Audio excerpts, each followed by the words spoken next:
Assalamualaikum warahmatullahi wabarakatuh.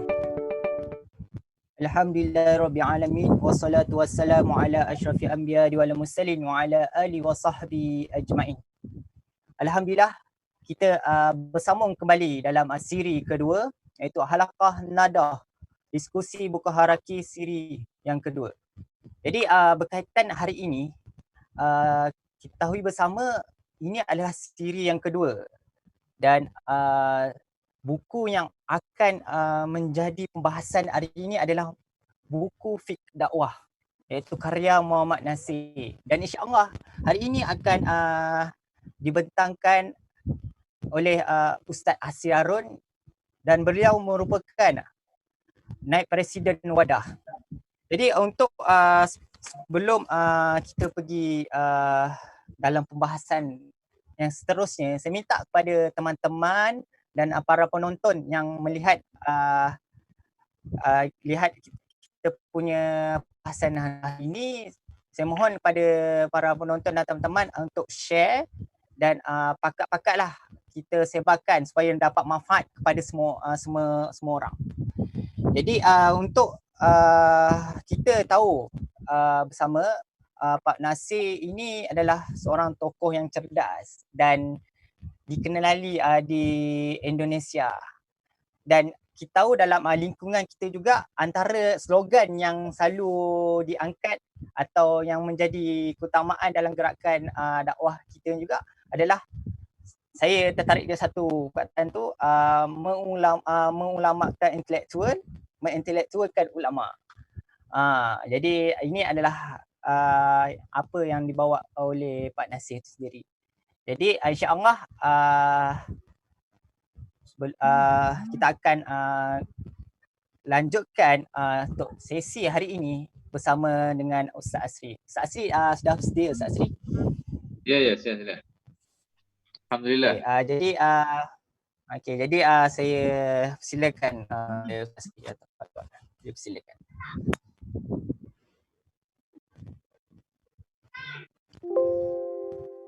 InsyaAllah. A'udzubillahi samiil alim minasyaitonir rajim. Bismillahirrahmanirrahim. Alhamdulillahi rabbil alamin.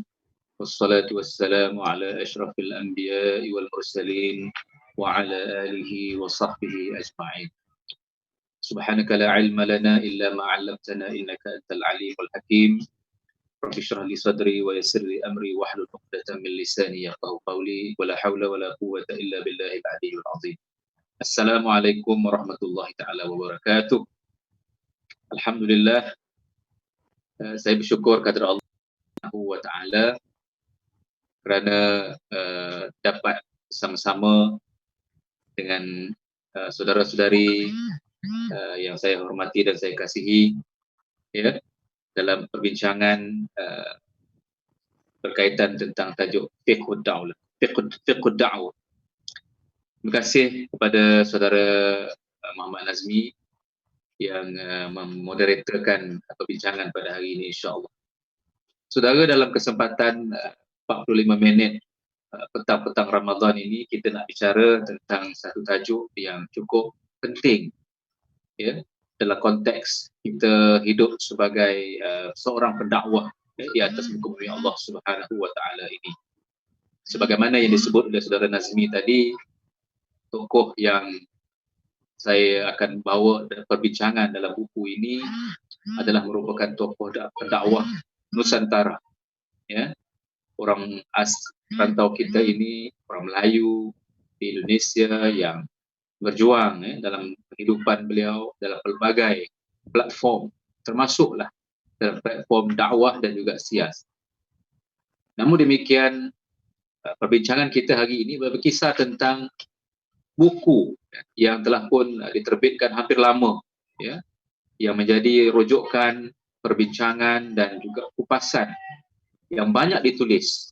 Saya telah Google dalam beberapa tulisan-tulisan, termasuk ramai di kalangan para peneliti bidang-bidang akademik yang telah pun mengulas dan mengupas buku ini, idea dan pandangan yang ditulis oleh Pak Nasir dalam konteks dakwah, terutama sekali dalam rantau Asia Tenggara ini. Ya. Kalau kita bicara tentang fiqh ataupun fiqh dakwah ini, sudah tentu banyak kitab-kitab yang ditulis di kalangan buku-buku yang muktabar, kitab-kitab turas berbicara tentang dakwah, ya. Termasuklah buku yang hari ini menjadi rujukan utama di universiti, iaitu dakwah Islamiyah yang ditulis oleh Abdul Karim Zaidan, ya. Ini satu buku yang cukup menarik. Itu di rantau tanah Arab, ya. Tetapi buku yang ingin saya bicarakan pada hari ini, suatu susunan, suatu kupasan yang telah pun ditulis, dikumpulkan oleh para peneliti dakwah di rantau Asia Tenggara, khususnya di Indonesia, yang merupakan suatu tulisan-tulisan sebenarnya. Buku ini sebenarnya merupakan tulisan-tulisan karya-karya yang ditulis oleh Pak Nasir, tetapi telah pun disusun, ya, yang dikemaskinikan oleh anak-anak murid beliau, para rakan-rakan beliau, ya, dalam bidang ini, akhirnya telah disusun dengan cara yang terbaik menjadi sebuah buku yang disebut, yang dipanggil sebagai buku fiqh dakwah, ya. Dan kini dah hampir banyak dah cetakan yang dibuat. Kalau tak silap saya, dalam buku yang saya miliki ini telah hampir 13 kali cetakan. Ya, mungkin hari ini dah melebihi lah. Mungkin kalau kita mencari buku-buku yang sedemikian di Indonesia, mungkin Bang Zari telah hampir capai 15-16 cetakan kali ini, ya. Jadi saudara, saya nak mulakan, ya, bicara tentang fiqh dakwah. Saya nak mulakan dengan satu firman Allah Subhanahu wa taala yang juga dinukilkan oleh Pak Nasir dalam buku ini, daripada surah Saba ayat 28. A'udzubillahi minasyaitonir rajim. Wa ma arsalnaka illa kaffatan lin-nas basyiran wa nadhira. Walakinna aktsaran nasi la ya'lamun. Shadaqallahul azim.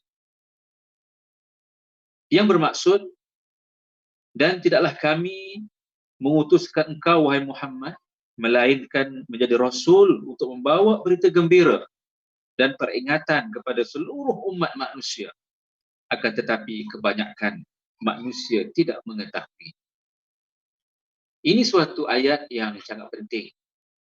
Dalam kupasan ini, melalui telaah yang saya lakukan, bacaan saya, yang ingin saya kongsikan dengan para penonton sekalian, betapa bila kita bicara tentang dakwah, kita bicara tentang fiqh dakwah, kefahaman kita tentang dakwah ini, ianya bermula daripada apa yang telah dimulakan oleh baginda Nabi SAW, yang merupakan contoh dan ikutan terbaik di kalangan umat Islam. Bagaimana Allah Subhanahu wa taala yang memerintahkan, yang mengutuskan Nabi SAW sebagai rasul untuk menyampaikan dakwah kepada umat manusia seluruh. Ini suatu perkara yang mesti kita pegang sebagai pendakwah, bahawa kita hari ini yang dinobatkan sebagai pendakwah ini sebenarnya adalah insan yang bertanggungjawab meneruskan risalah perjuangan baginda Nabi SAW. Jadi ini asas utama yang mesti kita faham. Bukanlah kita yang memulakan dakwah ini, kita sebagai mata rantai perjuangan baginda Nabi SAW. Tetapi bagaimana? Ya, dalam buku ini Pak Nasir memulakan ayat Al-Quran ini sebagai suatu peringatan kepada kita. Wa ma arsalnaka illa kaffatan lin-nas, kata Allah. Ya, tidak kami utuskan kau Muhammad melainkan membawa berita gembira, basyiran wa nadhira. Ini dua tugas besar junjungan Nabi SAW, termasuk kita sebagai pendakwah, menyampaikan basyiran wa nadhira. Ini suatu perkara yang mestilah sama-sama kita hayati dan kita telusuri dengan cara yang cukup baik. Apabila kita bicara tentang dakwah ini dalam konteks gerakan, dalam konteks pertumbuhan dakwah dan gerakan Islam pada hari ini, kita harus melihat dakwah itu dengan cara yang syumul. Dakwah sebagai suatu mekanisme mencerdaskan manusia, membawa manusia daripada minaz zulumati ila nur, daripada kegelapan kepada cahaya.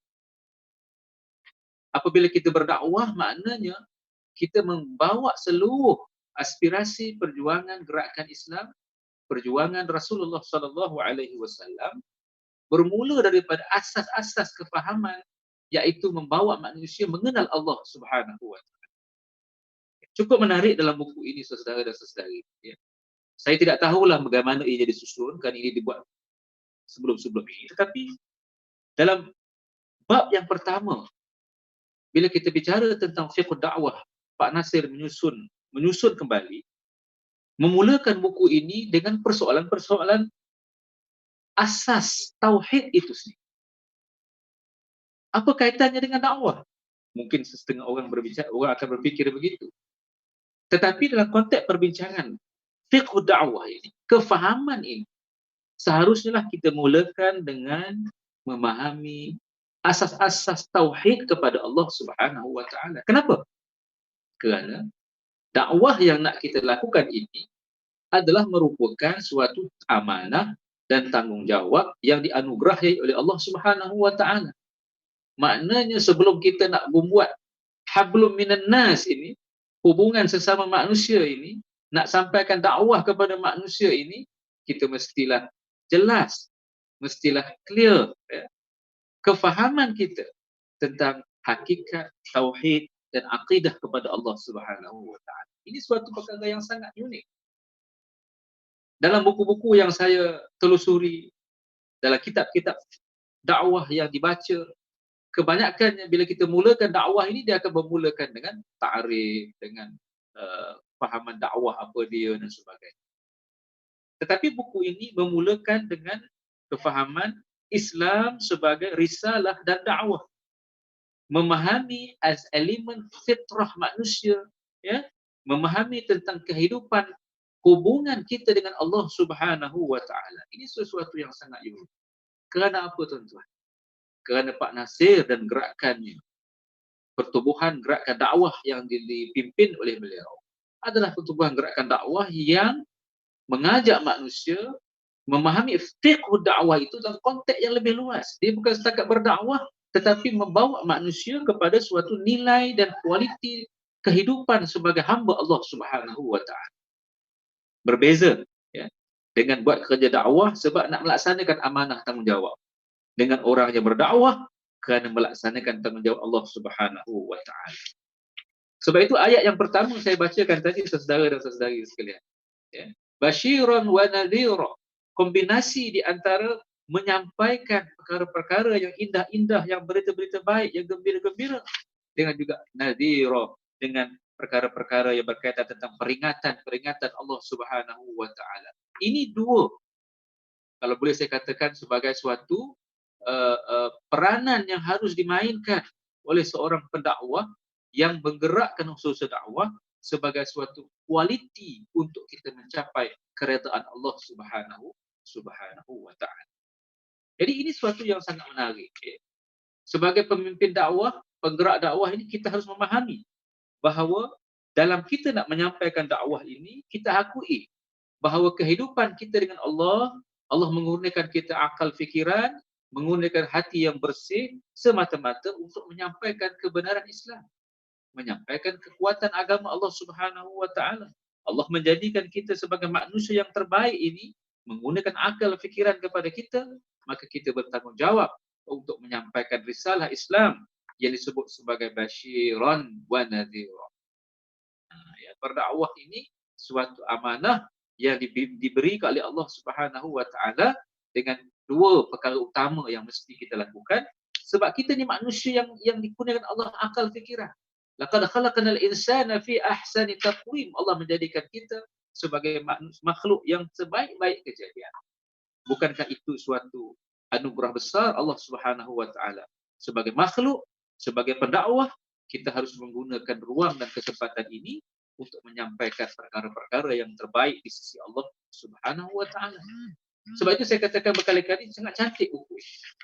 Bila kita bicara tentang dakwah, maknanya kita memahami latar belakang, peranan dan tanggungjawab kita dengan Allah Subhanahu wa taala. Risalah dakwah yang nak kita sampaikan ini adalah risalah untuk menyampaikan hakikat kebenaran Islam melalui elemen-elemen basyiran dan elemen-elemen nadhira. mengingatkan manusia kepada suatu kegembiraan yang Allah kurniakan bagi mereka yang melaksanakan tanggungjawab kepada Allah Subhanahu wa taala tanpa menafikan peringatan-peringatan, amaran-amaran yang mesti dipahami oleh manusia terhadap perkara-perkara yang telah disebut oleh Allah Subhanahu wa taala. Sebab itu dalam Islam, ya, sebagai pendakwah, kita kata kita amar ma'ruf nahi mungkar. Ya, amar ma'ruf nahi mungkar, maknanya kita mengajak orang kepada al-amru bil ma'ruf wan nahyu 'anil munkar. Kalau kita ambil sebahagian sahaja, maknanya dakwah kita itu tidak sempurna. Mengajak orang kepada kebaikan, tetapi kita lupa untuk mengingatkan manusia supaya meninggalkan kemungkaran-kemungkaran yang sepatut dan semestinya kita tinggalkan.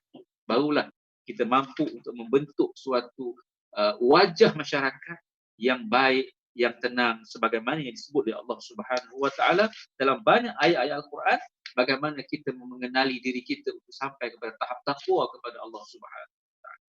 Macam sekarang, ya, kita berada di bulan Ramadan, kita melaksanakan ibadah dengan Allah Subhanahu wa taala, ya, kita melakukan amal-amal soleh kita, melakukan perkara-perkara ibadah yang khusus utamanya solat, puasa kita, solat sunat dan sebagainya. Tetapi dalam masa yang sama, saudara dan saudari sekalian, menjadi tanggungjawab kepada kita bukan hanya setakat melakukan perkara-perkara yang diperintahkan oleh Allah Subhanahu wa taala, dalam masa yang sama kita mesti meninggalkan perkara-perkara dosa, mungkar yang mungkin boleh menjejaskan keimanan kita kepada Allah Subhanahu wa taala. Sebab itulah sahabat rakan-rakan sekalian, ya, dalam awal-awal buku ini membicarakan tentang aspek-aspek fitrah, ya. Kita sebagai manusia ini Allah kurniakan fitrah, kesucian dalam hidup kita. Ya. Dalam Al-Quran tersebut ayat yang biasa kita baca daripada surah Ar-Rum ayat 30. Fa'aqim wajhaka lid-dini hanifa fitratallahu allati fatara an-nasa 'alayha la tabdila li khalqillah dzalika ad-dinul qayyim walakin aktsaran nasi la ya'lamun. Ya. Hadapkanlah wajahmu dengan lurus dan betul kepada agama Allah, ya, yakni ciptaan Allah. Jadikan manusia sesuai dengan apa yang digunakan Allah, iaitu agamanya, dan jangan ada yang pertukaran salah dengan ciptaan Allah Subhanahu. Fitratallahu allati fatara an-nasa 'alaiha. Allah dah jadikan kejadian manusia dengan cara yang sangat cantik, suci, ya. Wala zalika ad-dinul qayyim. Itulah, ya, agama yang betul dan tepat, itu agama Islam. Maka sebab itu dalam kita nak memahami peranan tanggungjawab kita sebagai pendakwah, khususnya dalam gerakan Islam, dalam pertubuhan dakwah Islam, kita mesti memastikan objektif kita sebagai pendakwah itu adalah untuk mengangkat, ya, kebenaran. Dzalika dinul qayyim, maknanya itulah agama yang sebenarnya, agama yang kita katakan sebagai agama yang tepat, yang sesuai. Walakin aktsaran nasi la ya'lamun, kata Allah. Tetapi kebanyakan manusia tidak mengetahui. Kerana apa, tuan-tuan? Sebagai pendakwah, elemen kebenaran Islam, hakikat kesucian agama yang kita pelajari dalam konteks kita berdakwah ini sesuatu yang boleh kita lihat. Sebagaimana dijelaskan oleh Allah Subhanahu wa taala dalam Al-Quran. Tetapi Allah sebut di akhir ayat itu, walakin aktsaran nasi la ya'lamun. Tetapi kebanyakan manusia tidak mengetahui. Artinya apa? Menjadi tanggungjawab pendakwah itu untuk melakukan sesuatu demi memastikan yang disebut aktsaran nas la ya'lamun. Kebanyakan manusia itu tidak mengetahui. Artinya perjuangan kita dalam berdakwah bukan mudah. Sebab Allah sebut aktsaran nas. Kebanyakan manusia tidak mengetahuinya. Maka menjadi tanggungjawab kita melaksanakan dakwah itu sebaik yang mungkin. Akhirnya kita nak qalilun nas. Sedikit saja manusia tidak mengetahui. Harapan kita lah, ya. Kita nak supaya manusia semuanya memahami agama Allah, mengenali tanggungjawab mereka, mengetahui apa yang sepatutnya mereka lakukan. Maka disitulah tanggungjawab kita bukan hanya sekadar menyampaikan, tetapi mempunyai kualiti, ya, tanggungjawab yang kuat dan besar, ya, melalui kesedaran, ya, hakikat tauhid kepada Allah Subhanahu wa taala. Yang menarik juga dalam buku ini, saudara dan saudari sekalian, Pak Nasir menyusun, dalam awal-awal bab pertama itu disebut tentang bagaimana kita bicara tentang hakikat dakwah ini. Islam sebagai agama risalah, agama penyampaian dan juga dakwah, ya, menukilkan tentang elemen hidup akhirat. Ya. Mungkin agak janggal kita mendengar perkara ini. Hidup akhirat itu. Kerana apa?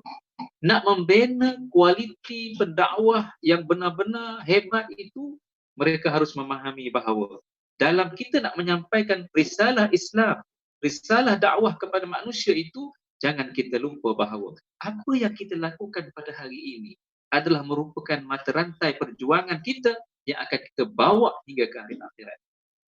Ya, sebab itu dalam kalimah dan kata-kata buku yang disebut ini mengatakan bahawa dalam pada kita menyampaikan wahyu, banyak sekali manusia-manusia yang tidak mengenali. Dalam wahyu menyingkap akan ada lagi bagi manusia sambungan hidup. Kita nak kenalkan manusia bahawa dalam kita menyampaikan risalah Islam ini, bahawa kehidupan kita ini tidak hanya terhenti di dunia ini semata-mata, tapi juga di akhirat. Maka akhirat menjadi pertimbangan yang utama juga sebagai seorang pendakwah dalam kita menyampaikan risalah Islam kepada manusia. Kan itulah hakikat kehidupan sebagai pendakwah, tak boleh lari daripada apa yang kita sampaikan, kerana kehidupan kita di dunia ini tidak selama-lamanya kekal, tapi yang akan menyambung kehidupan itu adalah di akhirat. Ya, ini sangat penting. Ya. Berapa ramai pendakwah-pendakwah yang berjuang dan berkorban dalam kehidupan duniawi, yang akhirnya nanti jika mereka tidak memahami hakikat kehidupan akhirat, ianya akan menjadi sia-sia. Banyak peringatan Allah Subhanahu wa taala. Berapa ramai dalam sejarah perjuangan gerakan Islam, orang yang berjuang di dunia ini dengan segala kekuatan dan kehebatan, tetapi bila mana mereka lupa bahawa perjuangan kehidupan ini jika tidak dikaitkan dengan elemen-elemen akhirat, akhirnya mereka hilang daripada radar perjuangan dakwah itu sendiri. Ini yang paling kita takut. Ya. Yang kita nak bicara ini adalah soal fiqh dakwah. Artinya kefahaman dakwah itu tidak hanya semata-mata memahami apa itu dakwah, setakat memahami apa itu syarat-syarat dakwah, memahami apakah kaifiat dakwah, apakah bentuk-bentuk dakwah semata-mata. Saya percaya bahawa itu kita boleh pelajari di kelas, di kuliah dan sebagainya. Tetapi yang nak kita lahirkan, yang disebut sebagai kefahaman dakwah itu adalah realiti, kualiti diri pendakwah itu mestilah dipasakkan nilai-nilai keimanan, tauhid dan juga akhirat kepada Allah Subhanahu wa taala. Ini sangat penting. Ya?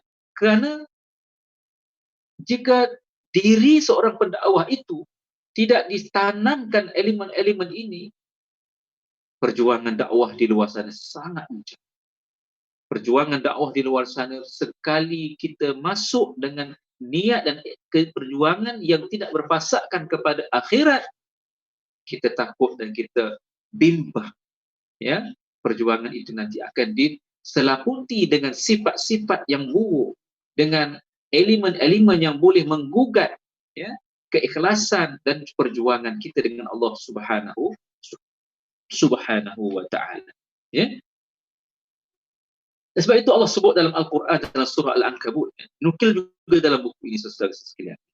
Allah menyatakan dalam surah Al-Ankabut ayat 19, awalam yarau kaifa yubdi'u Allahul khalqa thumma yu'iduh inna dzalika 'ala Allahi yasir. Tidaklah mereka perhatikan bagaimana Allah memulakan ciptaannya kemudian diulangi kembali. Sesungguhnya hal itu bagi Allah mudah saja berlaku. Mana Allah itu menyatakan tentang kekuasaannya.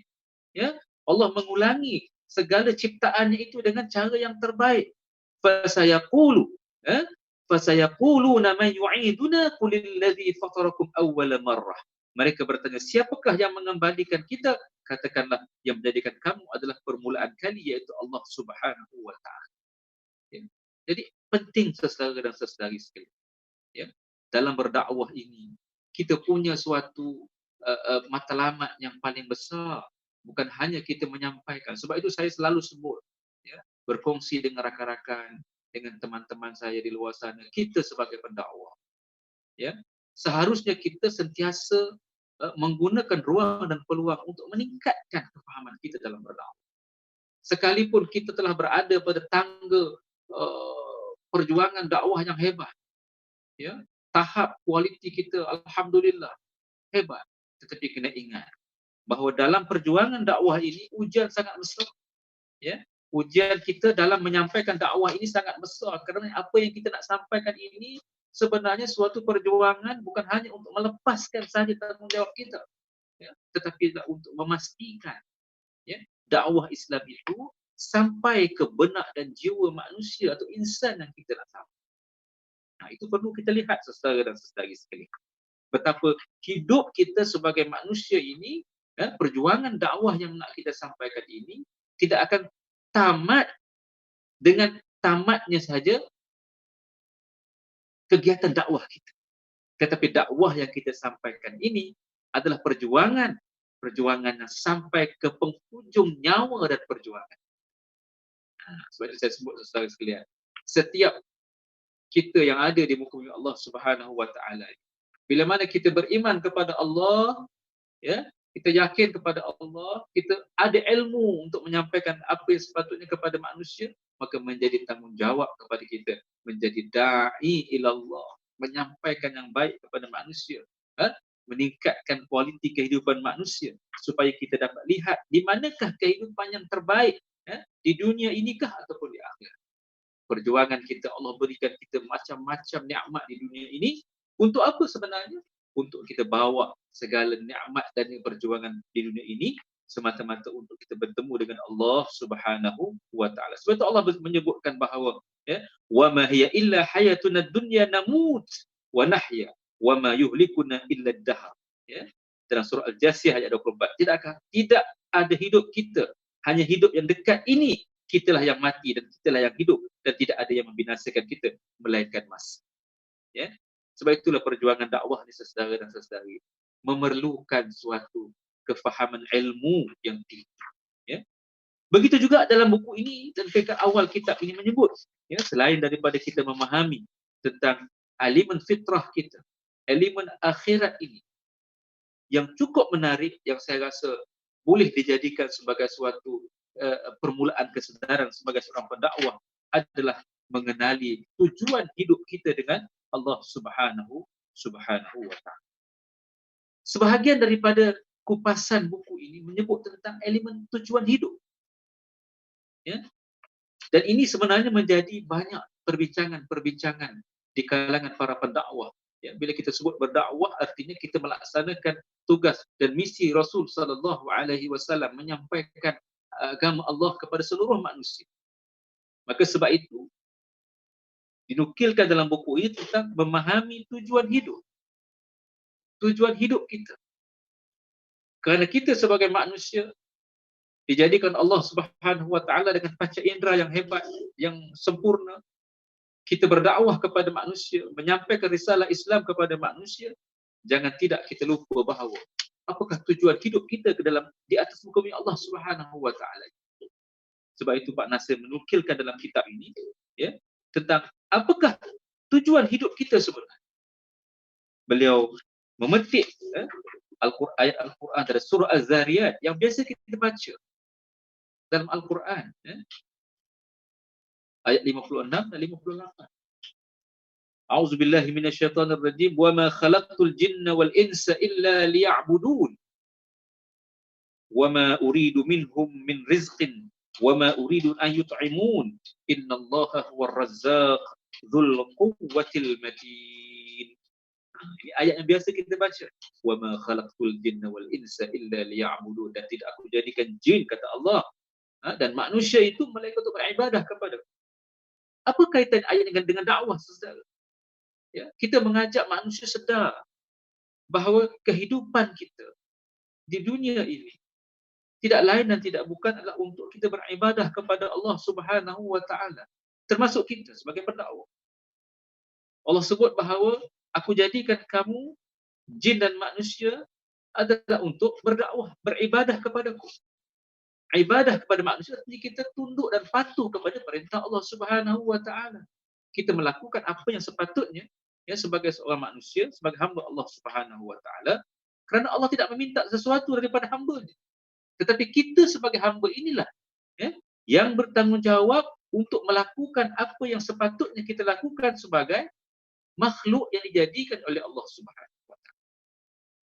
Sebab itu pendakwah harus sedar dan punya suatu misi yang jelas untuk kita membawa manusia yang disebut walakin aktsarun nasi la ya'lamun, dan ayat sebelum ini kebanyakan manusia tidak mengetahuinya. Kita nak ajak manusia sedar dan tahu bahawa tujuan hidup kita di dunia ini adalah untuk beribadah kepada Allah Subhanahu wa taala. Itu tidak boleh kita ketepikan. Ya.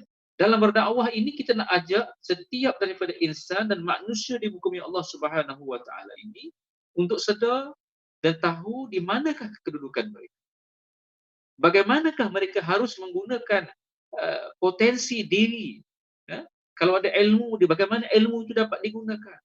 Kalau mereka ada kekuatan kemahiran berfikir, mereka ada kekuatan kemahiran akal fikiran, ada kekuatan fisikal, kemanakah kekuatan-kekuatan yang dianugerahi oleh Allah Subhanahu wa taala itu untuk digunakan dalam kita menyampaikan hakikat kebenaran Islam. Ya? Mengajak manusia supaya menyembah Allah Subhanahu wa taala, ya? Mengajak manusia supaya meninggalkan perkara-perkara yang dilarang oleh Allah Subhanahu wa taala. Maka sebab itulah penting untuk kita memahami bahawa dalam kita menyampaikan dakwah Islam yang ini adalah kerana apa kita harus memahami tanggungjawab dakwah itu adalah kerana kita sedar bahawa kita ini manusia yang dianugerahi Allah dengan potensi. Ya, potensi besar kita ini. Alhamdulillah, dengan jiwa yang baik, dengan akal yang sempurna, yang boleh membezakan di antara hak dan yang batil, menggunakan seluruh potensi kita sebagai pendakwah untuk melaksanakan tanggungjawab menyampaikan risalah Islam itu kepada manusia. Ya, kerana manusia diberikan potensi dan fitrah yang baik, jasmani dan rohani. Amat malang sekali saudara dan saudari jika ada di kalangan kita yang tak nak berdakwah ini kerana tak pandai, tak suka, tak boleh dan sebagainya. Tak susah sebenarnya saudara dan saudari berdakwah ini. Bukan perlu berceramah macam saya, macam rakan-rakan saya semua. Ya, tak mungkin semua ada orang berkemampuan. Kita boleh berdakwah dalam banyak keadaan. Tak boleh bercakap pun boleh berdakwah juga. Ramai di luar sana yang tak payah berceramah. Boleh cukup dengan hanya menulis pun sebagai elemen dakwah. Artinya dia menggunakan potensi dia untuk menyampaikan kebenaran Islam. Ya. Ada orang boleh berceramah macam saya ini, tapi mungkin tak mampu nak menulis. Ada orang boleh mampu menulis, tapi tak pandai berkata-kata, tak boleh nak berbicara sebagaimana ramai di kalangan asatizah di luar sana. Tetapi yang penting adalah keupayaan kita, keinginan kita, menggunakan seluruh fitrah, potensi kita yang dianugerahi oleh Allah Subhanahu wa taala ini untuk kita menyampaikan kebenaran Islam. Ya, itu sangat penting. Sebab dakwah ini tak boleh dipisahkan dengan hakikat diri kita dan hubungan kita dengan yang Maha Pencipta, iaitu Allah Subhanahu wa taala. Sebab itu saya katakan cukup menarik. Ketika pada pertama kali saya menemui buku ini, saya melihat bahawa ini macam bukan buku dakwah, macam buku tentang akidah. Tetapi hubungan kaitannya dengan dakwah itu sangat penting. Sebab dia nak melahirkan kalangan da'i-da'i yang berkualiti, yang berpotensi, yang kuat dari segi ruh dan jasadnya untuk melaksanakan perintah Allah Subhanahu wa taala. Kenapa? Kerana tidak semua orang yang faham agama, yang berdakwah itu mempunyai kualiti keimanan, tauhid kepada Allah. Ramai yang syahid dalam berdakwah, ramai yang tidak mampu untuk bergerak dalam dakwah, dan ramai juga yang dibeli dengan perjuangan dakwah. Saudara-saudara, minta maaf sebutlah. Ya. Dan ini merupakan suatu asas utama yang perlu kita lihat. Kerana hakikat kita berjuang dalam berdakwah ini tidak lain adalah untuk menyembah diri kita kepada Allah Subhanahu wa taala, ya, dan juga kita nak melaksanakan tujuan hakikat kehidupan kita. Alhamdulillah, kita belajar dan terus belajar, mendapat ilmu daripada guru-guru kita. Simpan saja ilmu, tidak. Kita sampaikan, kita kongsikan. Kerana penyampaian dan perkongsian itu adalah merupakan nilai-nilai dan kualiti pendakwah.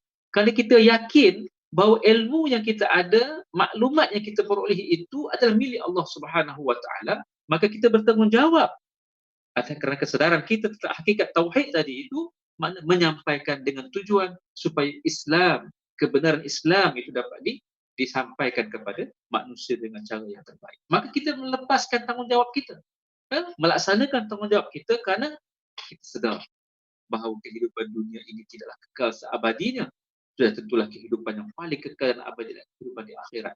Maka punya tanggungjawab kepada kita untuk menyampaikan dakwah dan Islamiyah dalam konteks yang lebih luas. Ini suatu perbincangan sangat menarik. Kalau saudara boleh dapat buku ini, berbincang tentang bagaimana dakwah dalam konteks yang lebih luas, Pak Nasir menyusun kembali dalam konteks yang lebih luas. Itu yang pertama, saudara. Perkara yang seterusnya yang ingin saya sampaikan, berdasarkan kepada perbincangan-perbincangan dalam buku ini, selain daripada aspek-aspek tauhid, fitrah kepada Allah, kefahaman tentang hidup akhirat ini penting sebagai seorang pendakwah. Pak Nasir juga menjelaskan tentang bagaimana dalam kita berdakwah ini, dalam bahagian yang kedua ini, melihat tentang kepribadian, pembinaan pribadi umat. Bagaimana tauhid dan ibadah itu adalah merupakan asas untuk membentuk kepribadian insan. Tauhid dan ibadah yang kita laksanakan ini, yang kita fahami ini sebagai asas pembinaan pribadi umat. Yang nak kita sampaikan itu adalah elemen-elemen tauhid, elemen-elemen ibadah, syariah. Untuk apa? Untuk membina kepribadian dan juga umat. Nak menghidupkan roh Islamiyah dalam jiwa setiap insan. Untuk menyampaikan suatu nilai dan kualiti dakwah itu dalam sanubari masyarakat. Supaya masyarakat itu dapat dibangunkan, dapat dibina kekuatan. Itu sangat penting. Seperti Allah Subhanahu wa taala sebut dalam Al-Quran surah Al-Anfal ayat 24. Ya ayyuhalladzina amanu istajibu lillahi walir rasul idza da'akum lima yuhyikum. Wahai orang yang beriman, sambutlah panggilan Allah, istajibu lillah. Ini dakwah, menyambut panggilan Allah Subhanahu wa taala dan rasulnya. Walir rasul, apabila ia memanggil kamu kepada apa-apa yang menghidupkan kamu. Kita nak supaya risalah Islam itu dapat dihidupkan dan menghidupkan manusia. Berapa ramai orang di luar sana yang tak dapat nak dengar kebenaran Islam, akhirnya mereka hidup dalam keadaan yang tidak baik. Na'udzubillah. Kita tidak doa begitu. Tetapi peranan dan tanggungjawab kita adalah menggunakan kesempatan ini adalah untuk menyampaikan dakwah Islamiyah kepada manusia dengan cara yang terbaik.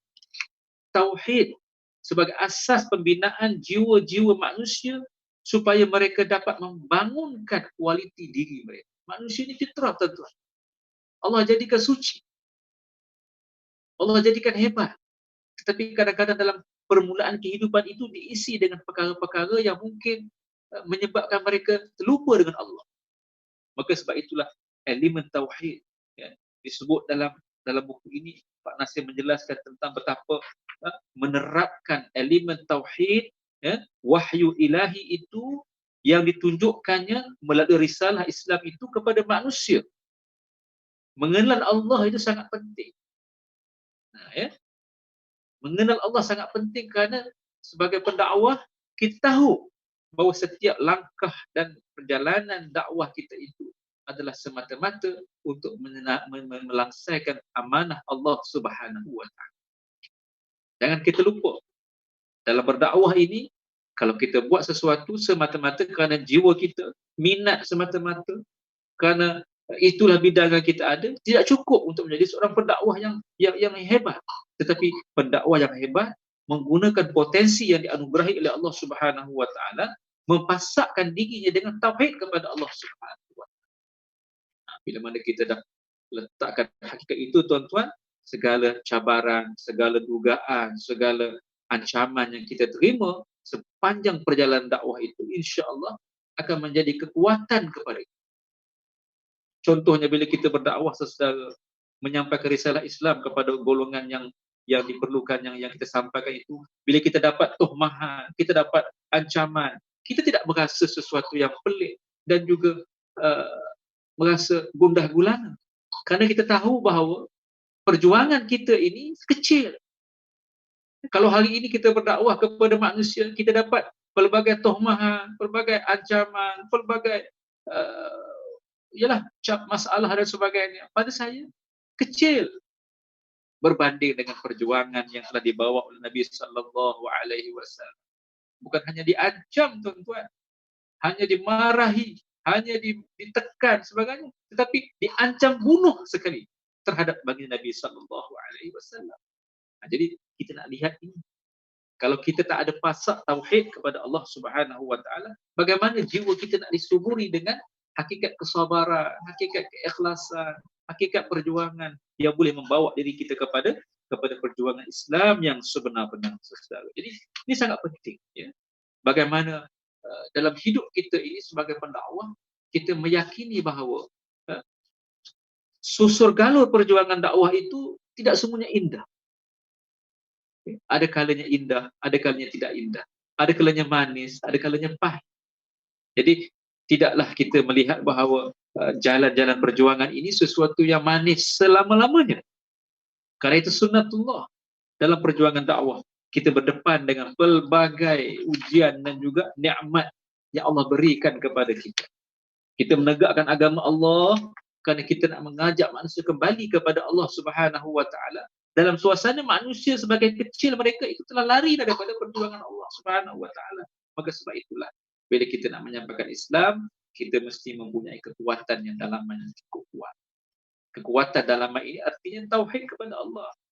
Ya, yakin kepada Allah, iman kepada Allah, iman kepada Rasul, baca sirah Nabi sallallahu alaihi wasallam. Ini suatu amalan yang boleh saya kongsikan dengan saudara dan sahabat pendengar di luar sana. Ya. Kita kena banyak baca sirah Nabi sallallahu alaihi wasallam. Saya tak banyak jugalah, saya baca juga. Kadang-kadang bila kita buat kerja Islam, kerja dakwah, banyak sekali ujian-ujian yang kita terima. Ya. Dan bila mana kita buka kitab-kitab sirah Nabi sallallahu alaihi wasallam, kadang-kadang kita terjumpalah persis sedikit sebanyak contoh-contoh yang menjadi orang kata panduan kepada kita. Ini kecil sahaja berbanding dengan apa yang telah diterima oleh junjungan kita Nabi Muhammad sallallahu alaihi wasallam yang menerima pelbagai tekanan yang kadang-kadang memberi kesan dalam kehidupan bagi Nabi sallallahu alaihi wasallam. Aku dan kawan-kawan teman-teman apalah sangat, ya. Baru sedikit sahaja ujian yang dikurniakan yang kita terima di atas bumi Allah Subhanahu wa taala. Rakan-rakan seperjuangan saya di luar sana yang mungkin meneliti apa yang telah saya sebut di sini. Begitu juga saya cukup tertarik dalam kita bicara tentang perjuangan fiqh dakwah ini. Dalam topik bahagian yang kedua, ya, Pak Nasir mula menekankan aspek-aspek bersifat alat-alat dalam berdakwah ini. Ini sangat penting, ya. Termasuklah elemen kewajipan kita berdakwah, ya. Ini saya fikir tak perlu saya ulangi, ya, kerana kita semua tahu apakah kewajipan kita berdakwah, ya. Bagaimana kita mampu untuk memulakan dakwah tersebut. Ini suatu perkara yang sangat cantik. Beliau menyusunnya dan menulisnya tentang persiapan-persiapan seorang pendakwah.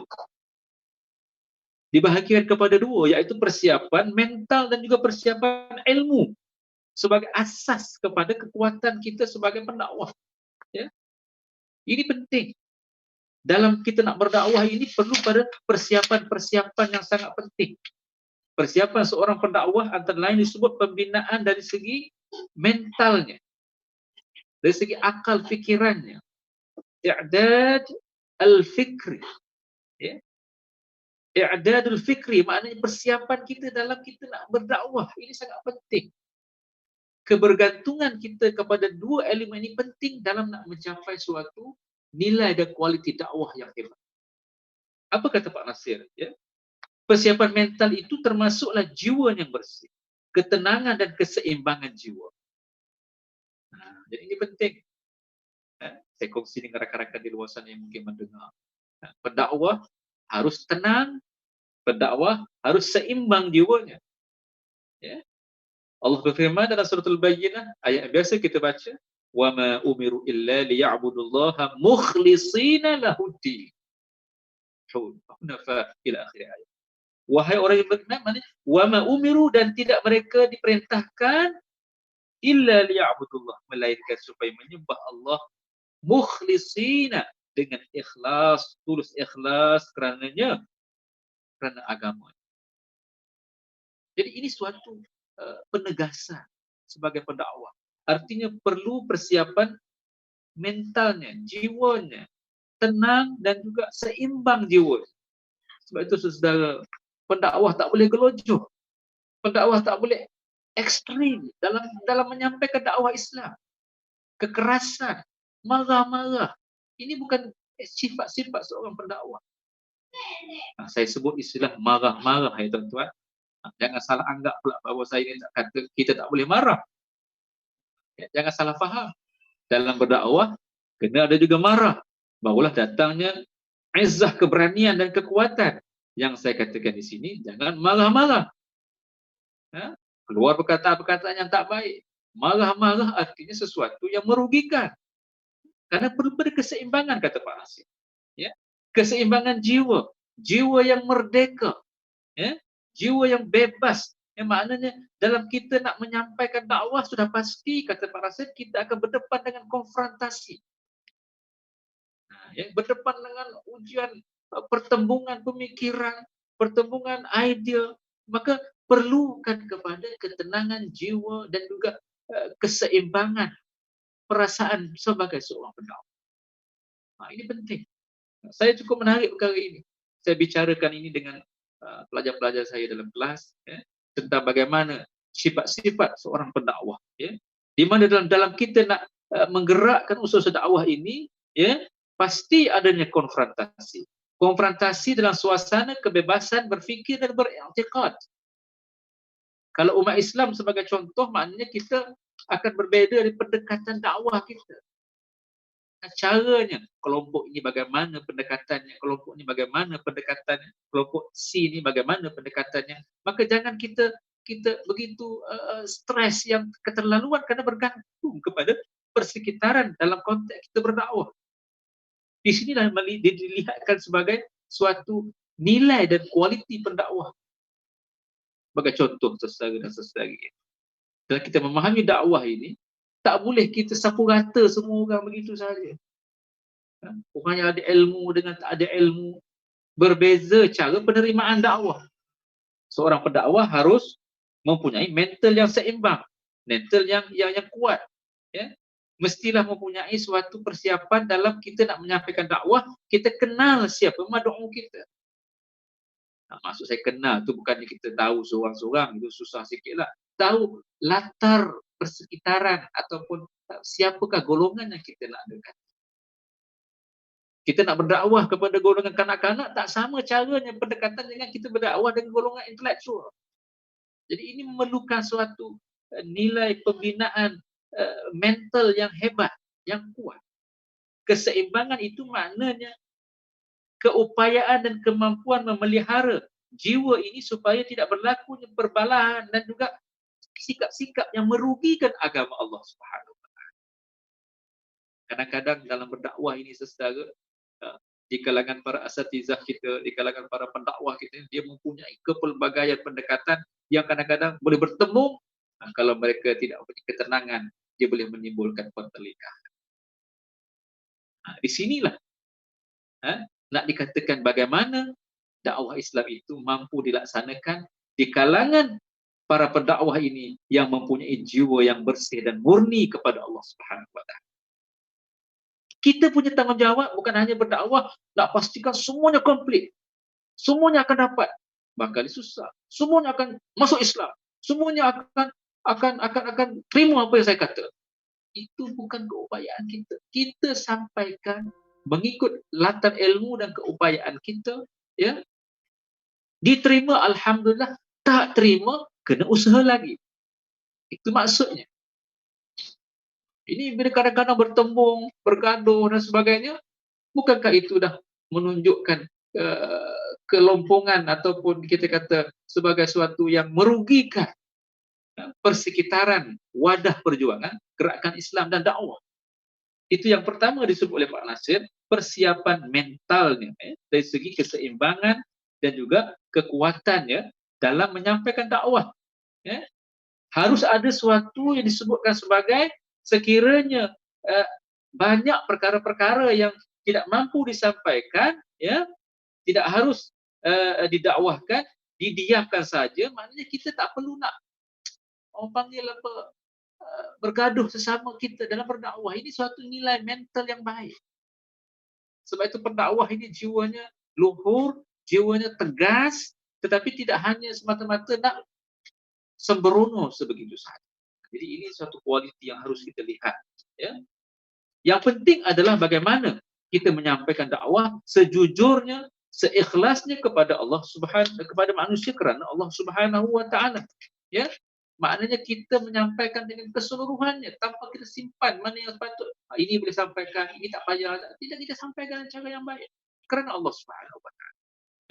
Perlukan kepada persiapan mental dan keseimbangan jiwa. Ini penting saudara dan saudari.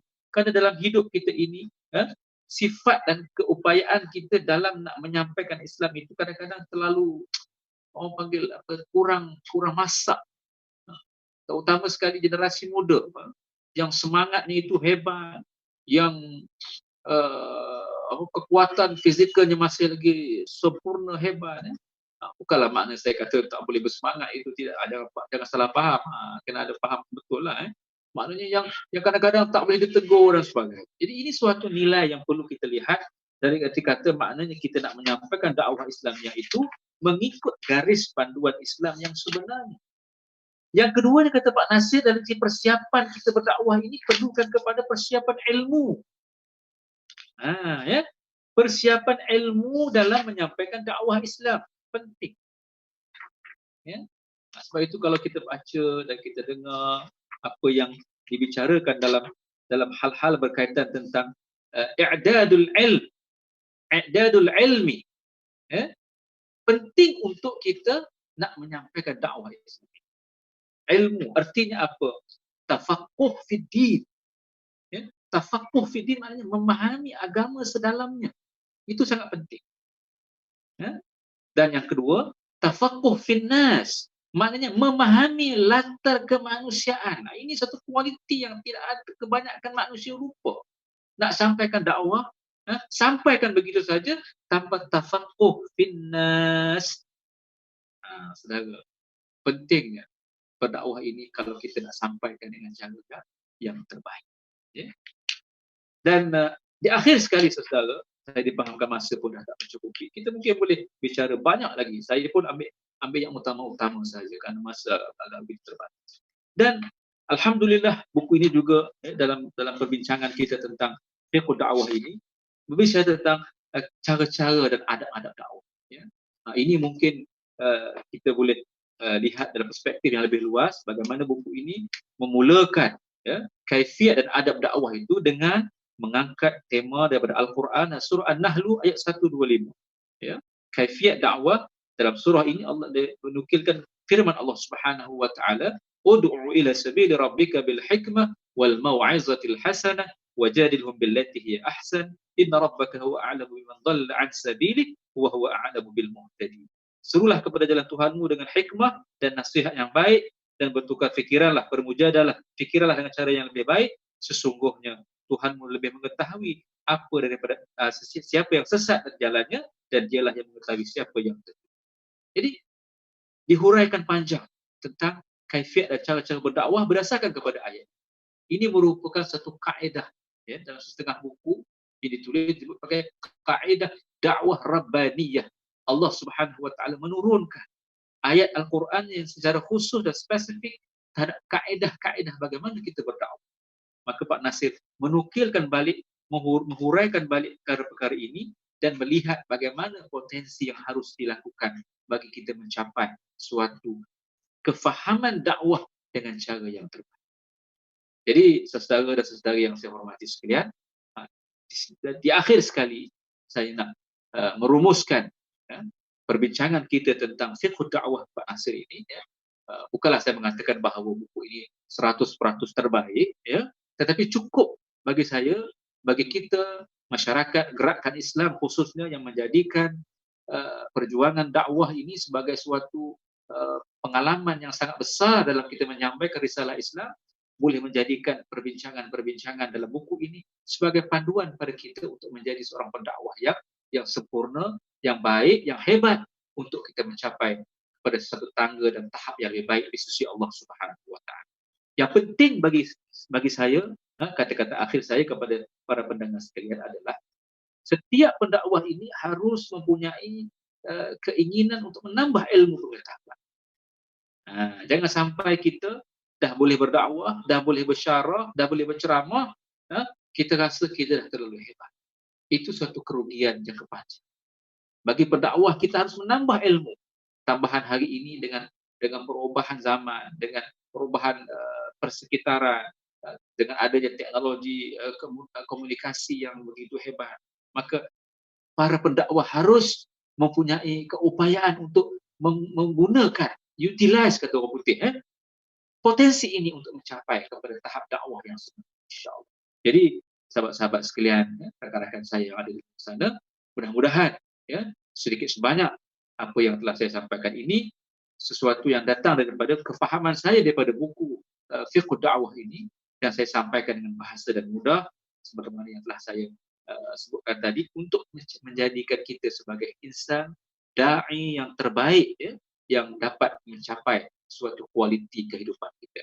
Kita bukan hanya semata-mata nak memahami dakwah itu sebagai satu tanggungjawab, tetapi kita faham bahawa dakwah ini sebagai satu amanah daripada Allah Subhanahu wa taala, maka kita gunakan seluruh potensi kita sebagai pendakwah ini melaksanakan dengan cara yang terbaik, mengikut garis panduan agama berdasarkan kepada Al-Quran dan Sunnah Nabi sallallahu alaihi wasallam, dan akhirnya kita memohon kepada Allah agar usaha-usaha kita ini merupakan sebagai sebahagian daripada amal soleh yang dapat meningkatkan, menyebarluaskan dakwah Islamnya kepada seluruh alam, insya-Allah. Jadi saya rasa cukup sekadar itu perbincangan saya berkisar tentang fiqh dakwah yang disusun oleh Pak Nasir dalam buku ini, yang menjadi suatu manfaat kepada rakan-rakan kita di luar sana. Saya juga menggunakan buku ini sebahagian daripada kuliah-kuliah saya yang saya gunakan dalam perbincangan di surah-surah di masjid, supaya masyarakat faham, mereka tidak hanya faham dakwah itu sebagai Tuhan menyampaikan begitu saja, tapi dengan